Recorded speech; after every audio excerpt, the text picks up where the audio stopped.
name is Brenda Entoff. I'm the Substance Use Disorder Coordinator for Rock County Human Services. This is our 8th annual event. So that's pretty exciting, yeah. So this event initially started, and it was focused on heroin. In 2015, the opioid epidemic was just kind of starting. We're in a much different place now. You guys are all aware of this. I was gonna go over some statistics, and I thought, you guys don't need to hear that. The idea here today was to create a fun, safe, sober event. And so this year we changed it up, and we had a band. And we had Charlotte's Coffee Truck here. Janesville Police Department was serving food, and we really wanted to make everything free and just accessible for individuals. So hopefully it was enjoyable. Who knows what'll happen next year? We just continue to expand. So I appreciate the vendors that came, the information that you can take from here, and also just spending some time to do something fun and listening to that music and just creating another memory that you weren't using a substance. Thank you. So I had written some stuff, and I'm really bad at that, and I just kind of ad-libbed. So here we are.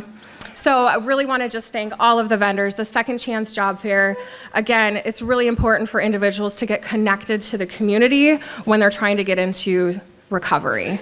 And so having everyone here in one place for family members and friends of loved ones who are experiencing substance use, for people who are personally experiencing substance use, it's really important to feel that community. So I hope that this will create that, and I hope it did create that for you, wherever you fall in that category of yourself or living with a loved one with substance use. So tonight we're focusing on how to live in Rock County and how to live in recovery. And so again, we had more fun events tonight to think about or to create that for you. So tonight we're gonna ask questions. I'm gonna have Don actually come up here. So tonight first we're gonna start with Don. He's our first speaker. Thank you for coming. I really appreciate it. You're welcome. Thank you, Brenda. Do you want to sit down? Yeah, that'd be fine. Okay, yep. So Don's going to share his story of how he got into recovery and what that looked like for him. And then we're going to have 2 panelists come up as well, and it'll give you a chance to ask questions. We're going to have you write out the questions. So we have a few helpers out here who will have some pieces of paper and a pen, so you can ask those questions, and then we'll read the questions to the panelists. But for now, we're just gonna listen to Don's story, and he's just gonna share where he came and where he is in recovery now. My name's Don, I'm an alcoholic. Hey. So thanks to Becky and Brenda for asking me to come here and speak tonight. I'm happy to see you guys and talk to you. I'm just gonna tell you a little bit of who I am, what happened, what I did about it, and where I am today. So my name is Don, I'm an alcoholic. I grew up in Whitewater, Wisconsin. I think most of you know where that is. I grew up in an alcoholic family and in Wisconsin, and within my family, alcohol was always around everywhere. I don't consider it a terrible childhood, but you know, everything socially involved alcohol. When I was in grade school, my parents bought a bar, and I had the choice back in grade school of riding the bus to go home or to get on a bus and go to the bar, which my grandma ran. And I would spend lots of time there, and I don't necessarily consider that a huge contributing factor, but it was all part of my social upbringing. I was constantly immersed in a world of alcohol, as I think all of us are. And just a story that I shared a little while ago, and I'll share again. I mean, this only something like this can happen to a kid in Wisconsin. So, as I said, my parents owned a bar, and when I was in 6th grade, my parents at the end of the school year decided that we were going to give our teachers and my school bus driver a present. Well, instead of an apple or a gift card or something like that, I left my home and walked down to the bus stop with 2 cases of beer in my hand in 6th grade, and waited at the bus stop. The bus picked me up I got on the bus with 2 cases of beer. I handed 1 case to the bus driver because it was for him. He took it and put it behind the seat, drove the route, and then when I got to school, I walked into school, Lakeview Elementary School in Whitewater, Wisconsin, with a case of beer and handed it to my 6th grade teacher, Mr. Rowdy, and he put it under his desk and we went about the day. So that, that's not normal. And it wouldn't happen today, obviously. But that's just an example of, how things were. So I grew up in that atmosphere. Drinking age was 18 when I was old enough to drink. So of course I started drinking a little bit before that. I drank like a normal person, mostly in college. When I say normal, a normal college kid, drank every weekend and sometimes during the week. And then when I got done with college, I decided I was going to go to law school. And so I made that step and I went to Chicago and went to law school. And I wasn't so far deep into my alcoholism at that point that I couldn't control it. And I was able to actually pull back a bit and make it through school and do what I had to do to get through school and start my profession.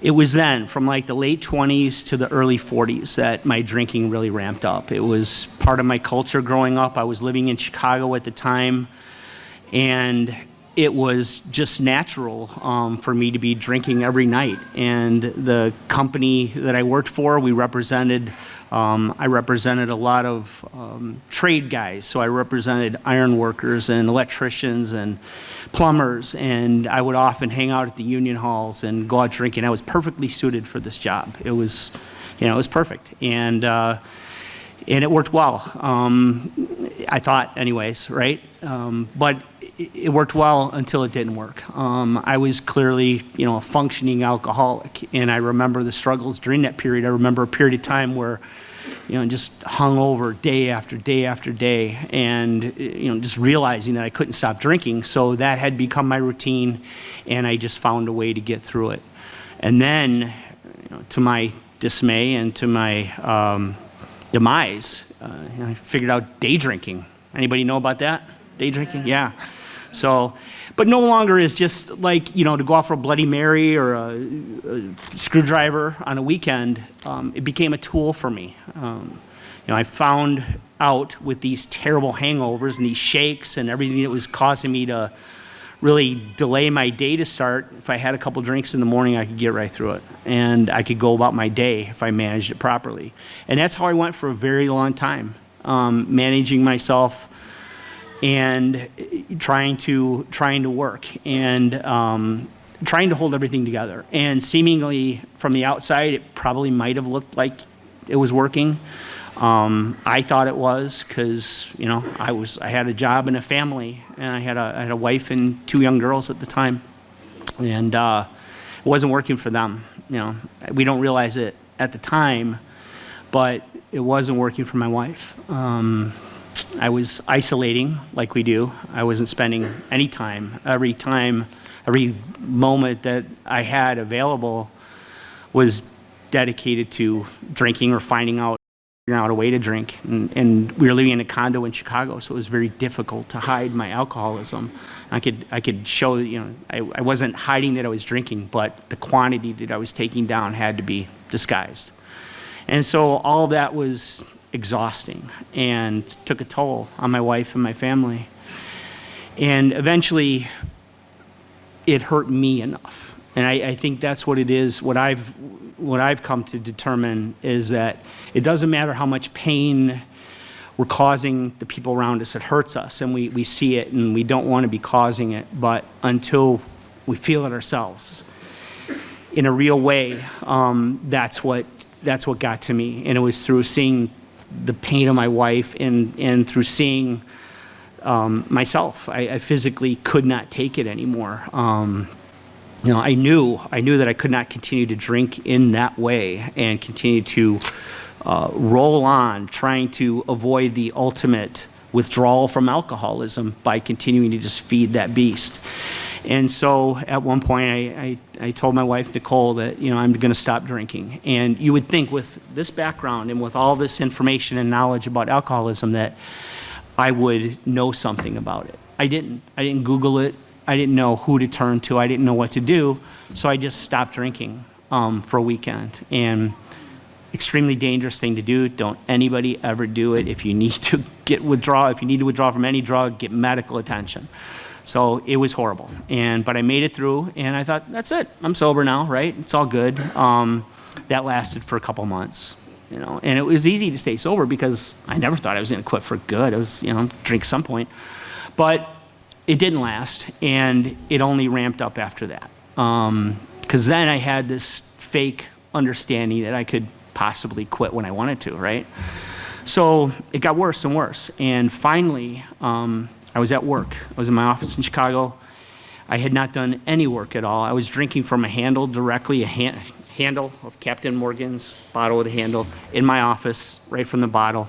Hadn't done one piece of work. The office door was closed, and that was it. And so later in the day, I didn't know what to do. I didn't feel that I could even turn to my wife at that point. It was so shameful. Everything about it was shameful. And I made a call to a doctor friend, and she volunteered to call my wife. And she did, and came, and that began my road to recovery, my real road to recovery. So it was shortly after that, I went to IOP, and I thought, this is great. Take a little time learning professionally how to get sober, learning the tools, know some people who are in AA, and learning how to do this. And I was truly interested in doing it, and I was truly committed to doing it. And it was great. And I went through IOP, and then I had some aftercare, and I thought everything was going fine, but I really was just kind of designing my own program. I was doing what I wanted to do. I wasn't going to AA. I wasn't really doing anything. I was going to the mandatory functions, but nothing else. I wasn't thinking about sobriety. I wasn't living sobriety. And so within a few weeks, as soon as my wife decided to leave, I went right back for the bottle. It was almost immediately, and relapsed. And it was such a hard relapse that within a week, I was in the hospital being medically detoxed, and I was there for an entire week. I don't remember much of that week at all. I was on Ativan, and I had a fall risk band on. It was, it was bad. And it was determined, because I was not conscious, I wasn't lucid, I couldn't make determinations, but through my wife and the doctor, they made a determination that I needed to go to 30 days. Well, of course, I kicked back. I was, no way, I can't do it. I can't leave work. No, at this point, nobody at work even knows I'm an alcoholic. I took a few weeks. I took a week off to go to IOP, so I just can't do it. I can't go to 30 day. But I had no options. I could not go home. I wasn't going to go to sober living. I wasn't going to do anything that anyone was telling me. And so my family left me without options and got me on a plane, and I went to Nashville on a Friday night and stayed there for 30 days. They took my phone. I was already medically detoxed, so I didn't have to do that. And I was scared because I thought my wife was going to leave me. I thought my job was gone, and I thought everybody was going to find out. That was as big of a thing as anything else, is my professional reputation. Who's going to find out about this? Who's going to know that I'm alcoholic?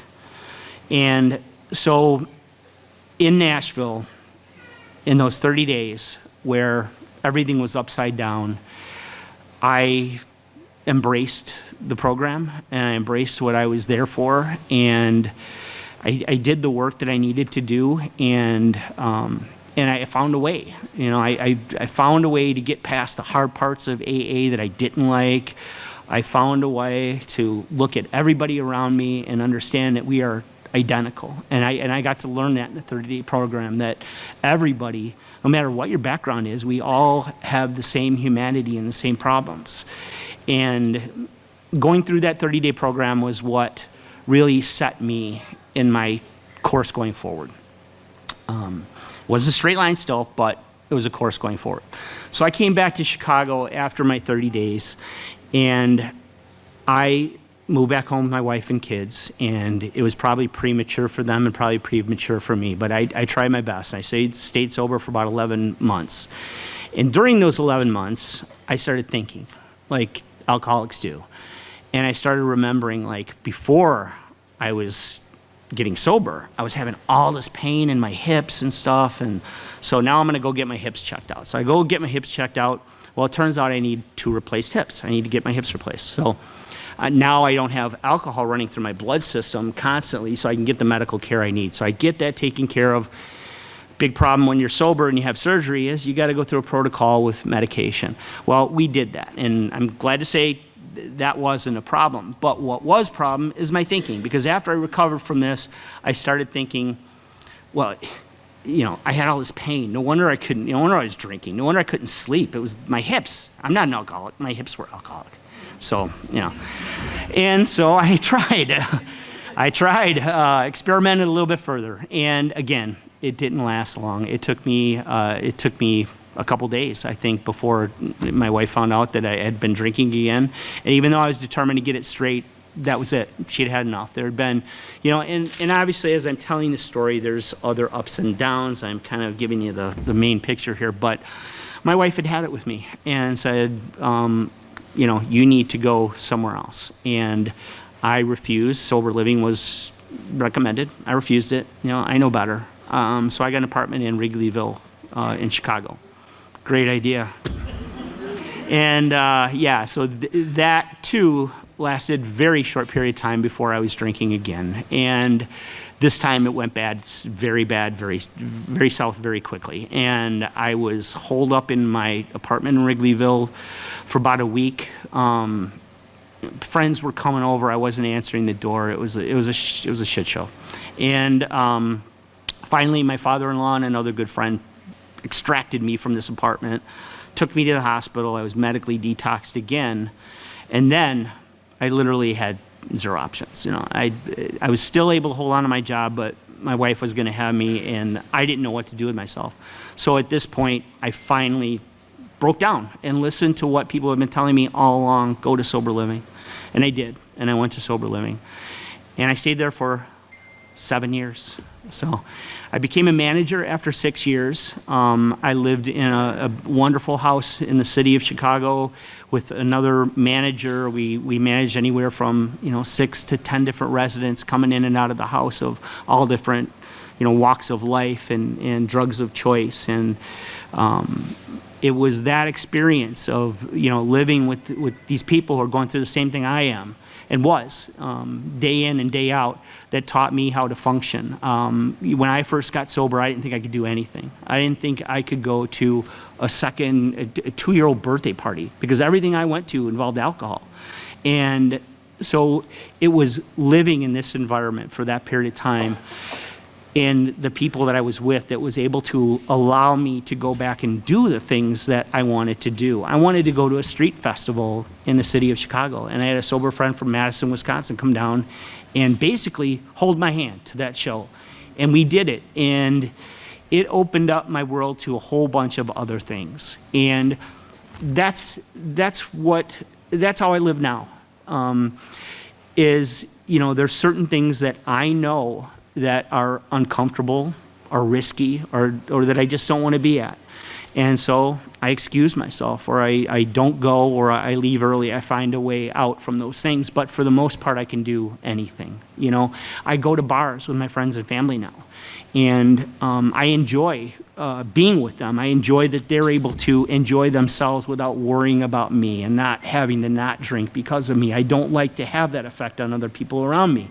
I want other people to enjoy themselves and be themselves. And I seem to have found some kind of equilibrium with regard to that. And a great deal of it has to do with my family and my wife. A lot of people ask me, how did you stay married during this? I don't know. I don't. She did all the work for that, So I'm lucky. I'm very lucky. I did some right things, but I'm lucky to have the right people around me and to have the resources. And if I'm to leave people here with something, it's to know that there is help out there. I was willfully ignorant to finding help, and I did it the hard way, like a lot of us do. We don't want to listen to people and we don't want to do things, but the help is out there. The help is here. And if you ask for it, if you need it, you will get it. So, thank you.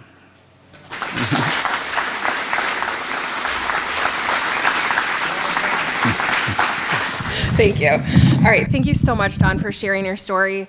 Part of what we want to do is just have someone share their journey, and that's kind of what we talked about before Dawn came up here. So now I'm going to invite two other folks up here, Josh and Reverend Larry.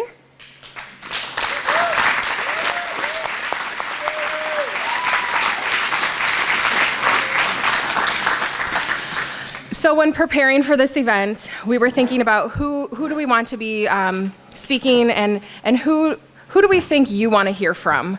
And so hearing a different story. So Dawn's story is different than the last couple years that you've heard. And that was intentional. So in the past, you've heard a lot about opiates. We live in Wisconsin. Have we heard about alcohol here? And so it was very important for us to kind of pivot and think about who else should we be talking to? And so Dawn's story, thank you, was just different than what you've heard before. And so to hear about his experience living in sober living for 7 years? 7 years. Has anyone heard of anyone else living in sober living for 7 years? 30 days? Okay, 1. 30 days is pretty common. Maybe 6 months if you've got the money. And so just kind of hearing that recovery is different for everyone, and giving yourself some grace if you're struggling with that yourself. So we have two individuals here as well that are representing, well, you can see what Reverend Larry, he's representing ARM. Hopefully you've heard of ARM. He's going to share a little bit about that and his journey with ARM and how that's related to his recovery, and then Josh as well with additional recovery community supports. So I'm going to start first with Josh. So when we were talking about what he was going to, yes, you didn't know you're first. So when we were talking kind of about what he was going to share today, he had a poem. Is that correct? It's a poem, yes. And so I just thought it would be really helpful, and it's something from his heart. So I think it's really awesome for you guys to hear. All right, I'll just sit up here. All right, let's see. All right, addiction breeds hate. Well, first of all, I'm Josh, I'm an addict. Hey, Josh. Hey, Josh. Addiction breeds hate, hate for ourselves, hate for others, hate for the world, hate for our lovers, hate for life and everything in sight.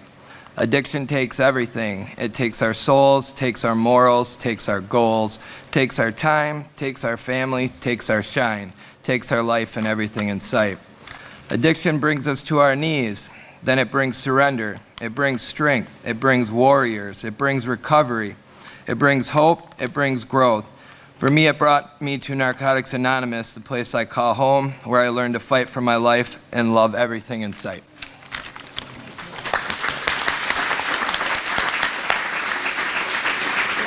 So you're hearing a little bit more about Josh's journey into his recovery, and he spoke about NA. And so we have ARM, we have NA, and we have AA. And so people have done a lot of different recovery. There's other recoveries as well. When you have gone through the vendor booth, there were several more. These were just the panelists that we had for this year. So I want to ask Reverend Larry, how has ARM helped you get to the point of recovery of where you are right now? And I want to specifically ARM. What has that done for you? All right, I'm Reverend Larry, and I'm an alcoholic. And what ARM has done for me is given me an extension of my program. ARM is not AA or NA. It is an extension of those programs. We support each other in the programs. We work together in recovery, and we help each other to get through it.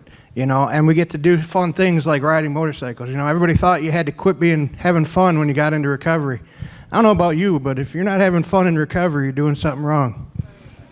Every day we get to do something fun. This year I got to ride down to Alabama with a bunch of people in recovery down there and have an ARM event down there, and it was great. And a lot of recovery people came around, and it was fun. So, for me, that's what helps in my recovery because, when I first got here, I was like, what am I going to do now? I don't drink anymore. I ain't going to have fun. Well, I got to see a whole different world of it. For that, I'm grateful. So. Thank you. And Reverend Larry definitely hit it on the head, exactly what we're focusing on tonight. You can have fun. You should have fun. So, Don, what are some other things you talked about? You wanted to go to a festival, and that was kind of scary. How else have you kind of managed that throughout your recovery? The same kind of way. I ride a motorcycle too, Larry, so I agree with you. That's the way to go. But I mean, just everything. I mean, going to sporting events, those were always a trigger. I mean, everything I did before it involved alcohol. So being able to do that now and not have to drink and not be burdened by the thoughts of that is definitely a blessing. Thank you. First question is, and I should have thought of this, what does ARM stand for? So ARM stands for Association of Recovering Motorcyclists. Everybody that is a part of this is working a program of recovery, whether it be NA, AA, something like that. So as you can see from the back patches out there, we got, pills, drugs, and bottles on it. And that's, the main thing we were in recovery for. So. Thank you.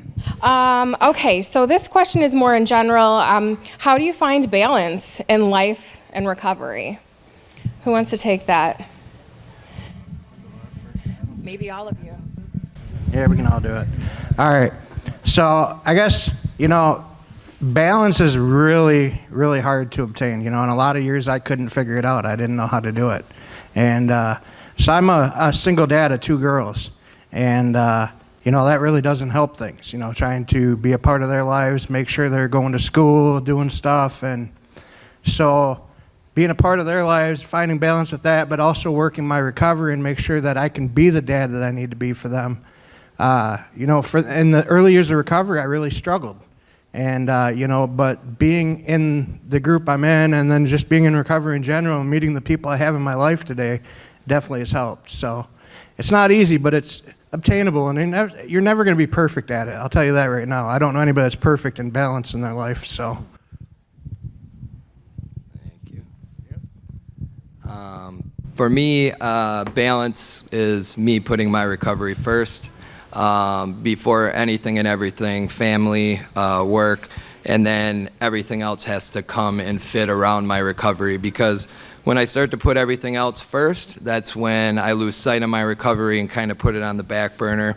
I definitely agree. It's a work in progress for sure with balance.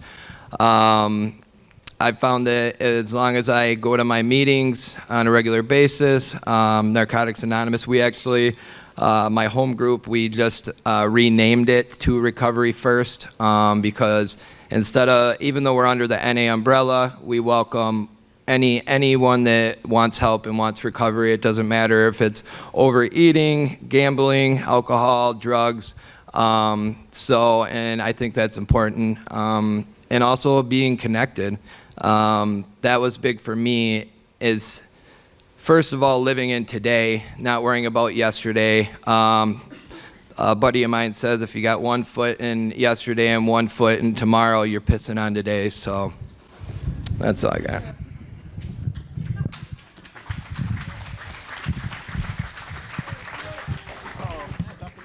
I don't know that I can add anything to that. I think these guys have hit it all.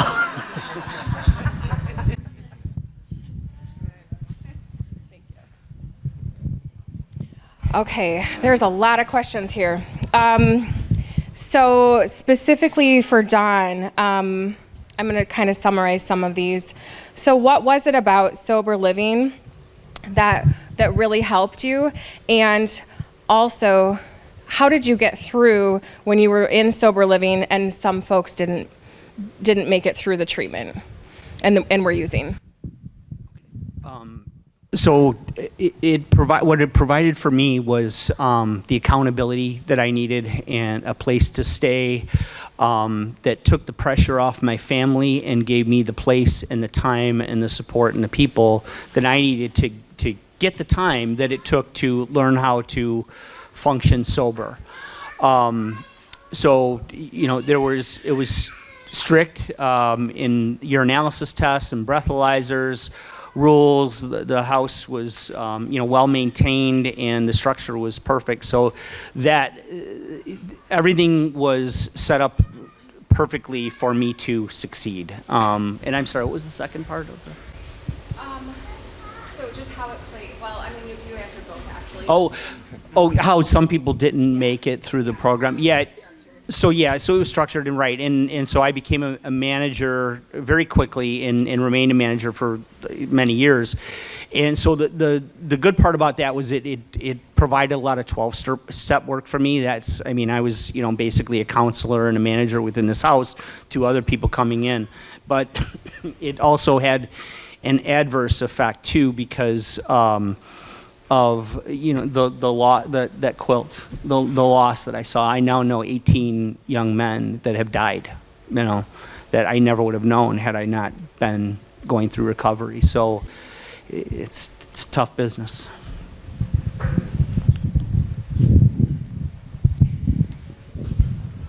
Okay, so this question is for Reverend Larry, and I think you need to explain a little bit more about what your name is, and that's going to answer the question. So please explain your name. All right. So when I first joined this organization, I started out with obviously my real name, which is Darius. First year or two in, I ended up being Jolt, which I got that name because I was working on an '83 Jeep CJ7, and I was being the spark tester of the vehicle because somebody forgot it, supposedly. And every time I don't know if anybody's out here mechanically inclined, but anytime you break the coil on an older vehicle like that, it sends a jolt down the wire. So I ended up with the road name of Jolt. Quite a while after that, I ended up I was at some event or something, and I asked a question at the wrong time, and somebody stuck me with the name Larry. And it was for the Three Stooges cooking team, which I'm a part of, and glad to be a part of. But the reverend part came when I got ordained, and I married a gentleman and lady in my chapter, and we were at the church, and everybody stood up and called me Reverend Larry, and it kind of stuck. So now I'm Reverend Larry, and that's how it goes. So. Thank you.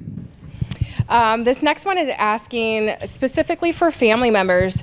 So after some of the events that they go through with you when you're in your active use, how do they move on, and how do you get back into kind of that relationship of trust again?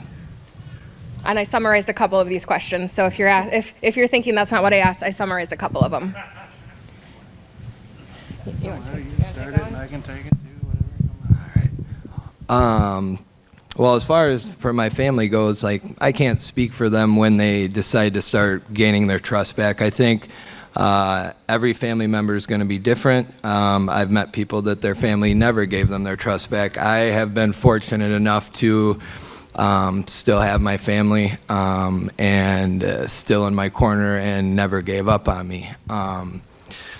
I think, for me, a living amends is what it had to be. All the sorries, they built up and they're in a bag and it's like a pile of shit in the closet, excuse my language. But they're worthless, My word meant nothing, and I had to show with action every single day, a minute at a time sometimes, that I was really wanting recovery and wanting to remain clean and sober. Before they even thought about giving me their trust. And so I'm just grateful today that they don't, after, I don't know, they didn't really much talk about it when I was using, but afterwards, having to, wait every single night by the phone, wondering if they're going to get that call that I'm not around. So I'm just grateful that I still have them. I have a beautiful daughter too now, and she doesn't ever have to see that again as long as I keep doing what I'm doing. So that'll pass.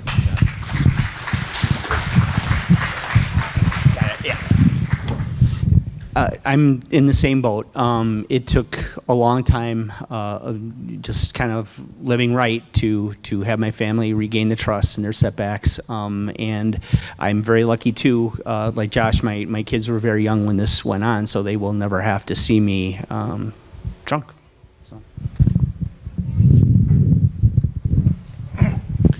So for me, my oldest daughter is the one that remembers the most of it.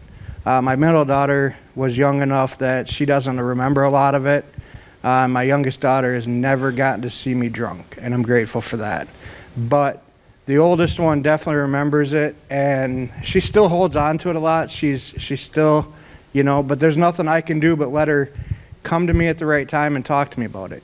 And, but the rest of my family, for the most part, they kind of distanced themselves from me when I got sober because they didn't know how to interact with me, because a lot of them were drinking and everything else with me. So it was, a separation for quite a while, and some of them have come back and other ones haven't, and there's nothing I can do on that either. It is what it is. Sometimes we lose some of them, and sometimes they're just not ready to accept that they might be in the same spot I am, or they need to be here, and all I can do is be ready if they ever want to come through that door, so. So we have time for one more question.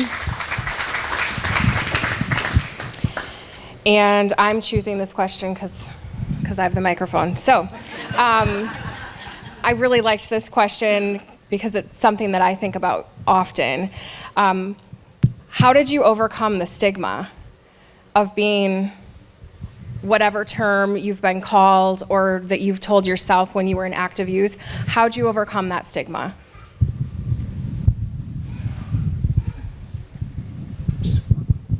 I think for me, it just became my own understanding that there's no reason to be stigmatized because of it. It is a disease. It happens to everyone of all walks of life, and there's nothing to be ashamed of. And once I came to grips with that, then I stopped caring about what other people care about. So. I think for myself, it was when I decided to stop labeling myself or allowing even doctors to label me for a long time with my mental health. Like, they would say, you have panic disorder. So I would say, I can't go here because I have this, or I can't do this. And I became that, these things became my identity for a while in recovery. In the first 2 years, like, I was miserable because I was trying to save everyone else and I wasn't focusing on myself. So for me, it really started with just owning the fact that I'm an addict, accepting it, and accepting that I can't use successfully ever. So acceptance is the biggest thing for me. So. Well said. Well said. I'd have to agree. When I first came into recovery, it took me a while to realize I was an addict and even admit it. And then the longer I stuck around and started to work the steps and, even donning, the patch on my back, for me, there's a lot of people that don't own it and aren't public about it, and the anonymity side for me, I don't share the anonymity. I'm very open, and I've actually gotten to meet a lot more people in recovery that way across the world. And even at my job, it's crazy that people, come through because I'm a diesel mechanic and get to talk with them and find out they're in recovery, and it's pretty cool. So getting past the stigma, in the beginning was hard, but it was possible just by the simple fact of being with the family I surround myself with. So. Thank you.